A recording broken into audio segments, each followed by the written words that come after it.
There's a quote by an author named Michael Hoff, and it goes something like this: hard times make strong men.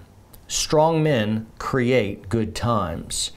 Good times create weak men, and weak men create hard times. And you can really see this idea rolling through the ages, and that wheel of history turning is just soaked blood red by not understanding that hard times means lots of people die, tyrants rise up and rule. And so this is a really painful lesson that we have to keep learning over and over. And I wonder, if we become even weaker, let's imagine for a moment that we are the weakest generation right now that has ever walked the face of the planet. I actually believe that. I think we are the weakest people that have ever walked on planet Earth before. And I wonder, and I'm gonna back that up in just a moment here, but I wonder, the weaker the person, the worse the times to come are. Probably so. Anyway, here's kind of the way I want to break this up. I have 4 major points. Here they are. 1, we are all little kings. That's going to be fun. 2, courage has died and we do not mourn her. 3, we are chocolate soldiers. And 4, it's all your fault. So I want to go through these 4 pieces to really just try to step back and look at our times as they are and see where we are in that wheel of history. So we might understand that when the bad times, which are just around the corner, happen, we understand where it's coming from and what it requires to get out of that business. All right, so the first point, we're all little kings. And what I mean by that, my wife and I were over in London. We saw the Tower of London where all these different kings lived. You can also imagine emperors over the time period, but they're still like going to the bathroom and pots and, you know, low age expectancy and no real medical treatment, and they're sweating it out in the summers and freezing in the winters, and you know, they don't have ibuprofen or Benadryl or any of the modern kind of creature comforts. And so today, even our lowest socioeconomic class in the United States, we live in greater comfort and luxury than any of the emperors of old. We're going to step into our vehicle, which can transport us, you know, 80 miles an hour somewhere else. Journeys that would have taken months and you might have died at is now just kind of a casual day trip, where we can artificially control the environment to 71 degrees with perfect lumbar support, as we're just being able to drive to an airport and then be flown to any place in the world while we sit in a seat flying through the sky. That's pretty amazing. And people serve us stuff, and we're able to have ice in all of our drinks on demand. I've got a refrigerator just stacked with food and a freezer right there. Just all this food ready. We don't have to go gather or hunt at each meal. This is incredible. We got a 60-inch TV on the wall. I've got a 50-inch TV on the wall, but still, a 50-inch TV there on the wall. And I'm sitting in my house eating a snack with a perfectly controlled artificial environment around me. I could be even having ice cream, something an emperor in the middle. No one's getting ice cream, are you kidding me? And when I'm done, I'm gonna go take a completely on-demand hot shower. Then I can stream hours and hours of the most amazing content from any type of age or genre. Holy smokes, we could entertain ourselves today. And then you can make a complete living with just typing away from your couch. You make a living, right? You can order groceries that are delivered to your door. You see? I mean, like, yeah, it's true, you don't wield supreme executive authority by any means, but holy cow, the amount of comfort and luxury and entertainment even our lowest socioeconomic class entertains to this day is far, far more extravagant than a lot of the emperors of old. Now, this isn't necessarily a bad thing. It just means the more coddled we are, the more we're able to distance ourselves from suffering. Even some type of medical thing of like, oh, I don't want to feel that. And they have local or general anesthetic. If like it looks like too much pain, I'm like, just put me out and do the thing. It's like, wow, doctors aren't even bleeding us with leeches anymore, right? If like, holy smokes, we can almost distance ourselves from almost all physical pain if we wanted to and sit in absolute comfort every moment until we die. That's pretty remarkable. But what that means is one day when the hot water is out, we have to join what everybody did for thousands of years and just like take a cold bath, if you even get a bath. kind of thing. Most of us can't even wrap our heads around that. And what that means is we're just coddled, we're fragile, we're spoiled, we're high maintenance. I'm privy to it as well. I'm just kind of being like, man, we're all little kings, aren't we? Let's move to the second point. All right, the second thing is absolutely shocking to me, truly, and it's this: courage has died and we do not mourn her. Over all human history, courage is like this top virtue that all society over all time celebrates. Be courageous. And to call someone a coward, man, they might duel you to the death. You don't call someone a coward. Now, though, something absolutely shocking has happened. Courage is no longer seemingly celebrated. Instead, we're competing to see who can be the biggest victims. Philosophically, this is called intersectionality, and basically it's saying you're not a unique individual. Instead, everyone belongs to a group, and all these groups are in contention for power. If you're into intersectionality philosophy, you basically believe a person's race, gender, socioeconomic status, and sexuality really defines who they are as a person inside a greater group that basically sponsors that. And the more of these groups you belong to, and you're more in the minority class, that means you have greater and greater amounts of moral superiority. So for instance, if you are a Christian white male, you know, there's a lot of those, then your opinion really isn't worth much.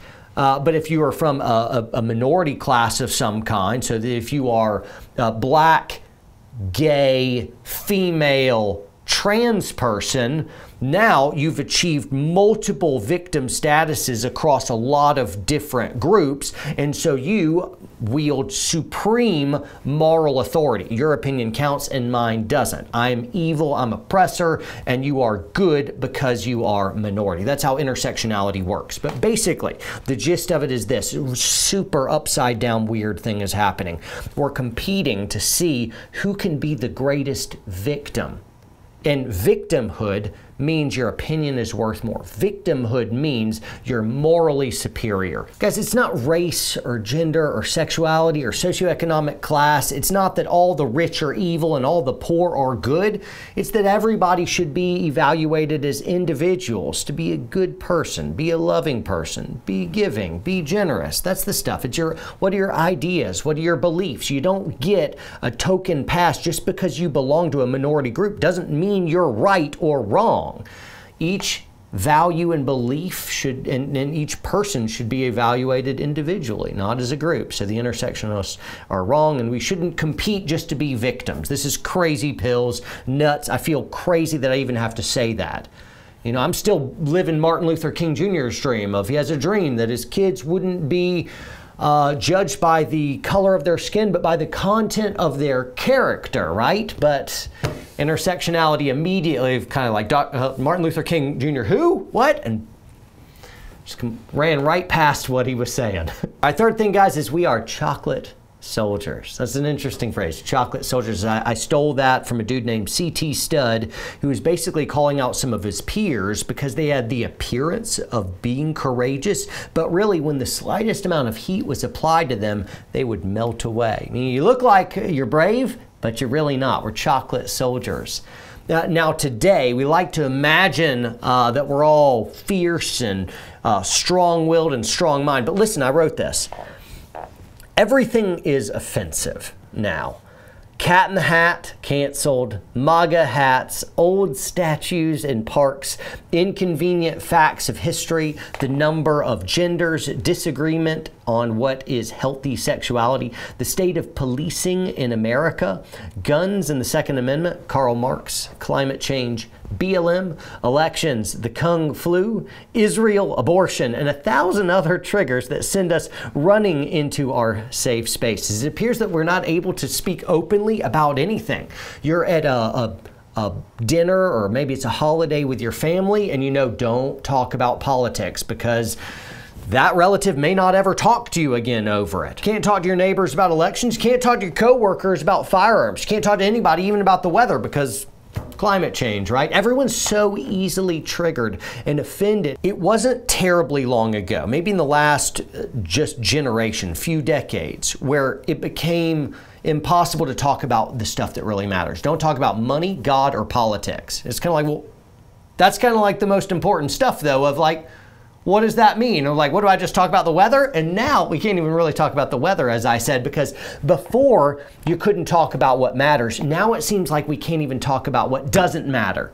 Everyone needs a safe space. We are all so pathetically weak and triggered. Just delicate little snowflakes, all of us. Everyone's just made of glass, walking around, and if you just broach the subject that I'm not ready for, I'll either get angry or I'll excommunicate you. We can't just agree to disagree. That doesn't happen anymore. And so the public discourse seems to be just let down. What happened to just being able to have a disagreement with somebody over something and be like, Roger that, you think one way, I think another way, and we can just agree to disagree. Remember back when we could do that? You could just disagree with somebody without wishing death upon them or calling them Hitler. That used to be a thing. You could do that.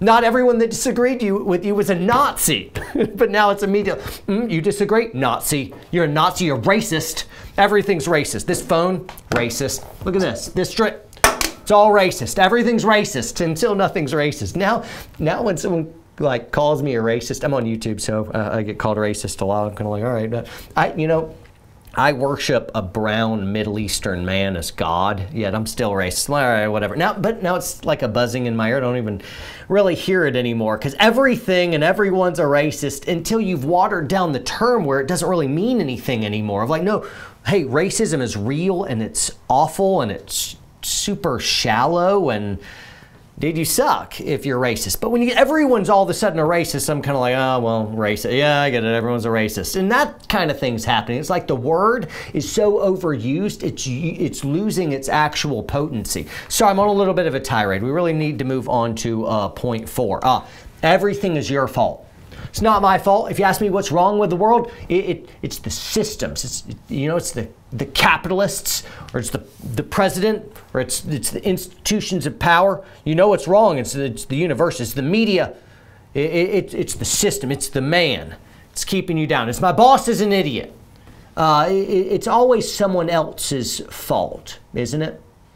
I love Jordan Peterson in his 12 Rules for Life. He talks about clean up your own room, and he's basically just saying, hey, take responsibility for your own sphere. If you want to change the world, make it better. You can't change the world. You can't change all the huge institutions of power, all the things that have gone awry, but you can change yourself. And if I was to come alive and be better than I am now, if I was to become a more loving man, a more generous man, a stronger man, and all the different ways that strength entails, all the people around me would probably grow a little too. And in that way, that's how we change the world. It's you get better. Don't change the stuff. It is so true that there's political corruption and there's all kinds of greed. And this world is so hopelessly broken, desperately needs some Jesus.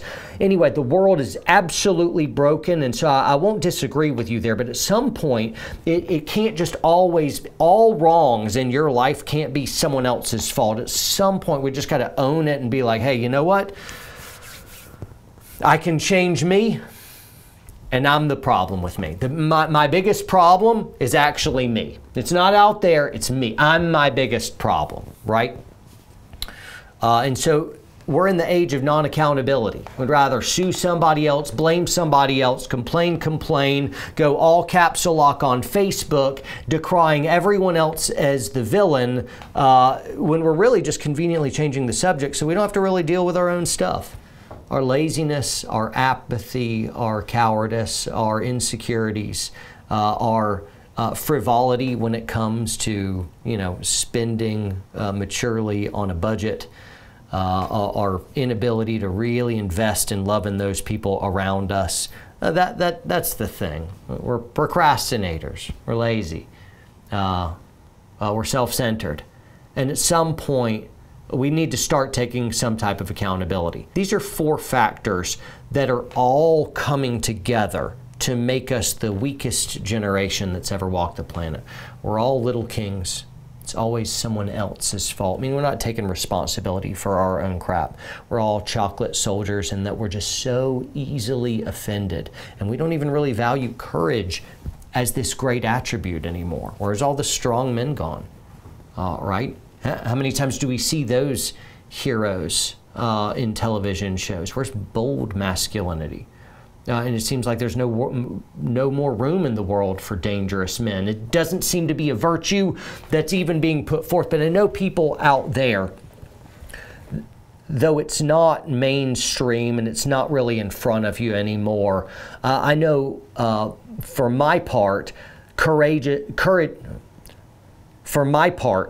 is still a contagious thing. Of like, I still feel moved by the stories of heroes. You know, I want to be a more courageous man. I want to be able to stand up even when it costs me something dearly. And I want to be a braver version of me. Courage hasn't died to everyone. I think it's like hibernating there, and lots of propaganda and the tides of antithetical ideology is suppressing it. I think hidden in people out there is still that yearning for personal responsibility and gritty, strong will and bravery and courage. And to be able to stand for something greater than ourselves. I think that's still buried in our souls, and it can't be eradicated, though right now it is suppressed. I think it's time to really just throw that off and to be able to stand tall again and recognize, hey, though culture may be getting very weak, now it's time for me to be able to put myself in positions of strength. Right? And so you just look at the 4 different ways and say, I don't want to be any one of those. And then we just do the opposite. Whatever you see culture doing, just do the opposite now. Everything seems so evil and upside down. Whatever's happening in mainstream culture, you want to know what to do, right? Do the opposite. Whatever everyone's saying, say the other thing. Whatever everyone's doing, do the opposite thing. It was never like that before, right? Now everything's just super, super evil. Everything's evil. This has been a rant of a blossoming curmudgeon. I feel like a grandpa up here, just making a case for old traditional values, like I'm some fringe lunatic, just saying what everybody knew, like every 10-year-old knew all this stuff 50 years ago. It's weird. It's a weird world. This has been my video.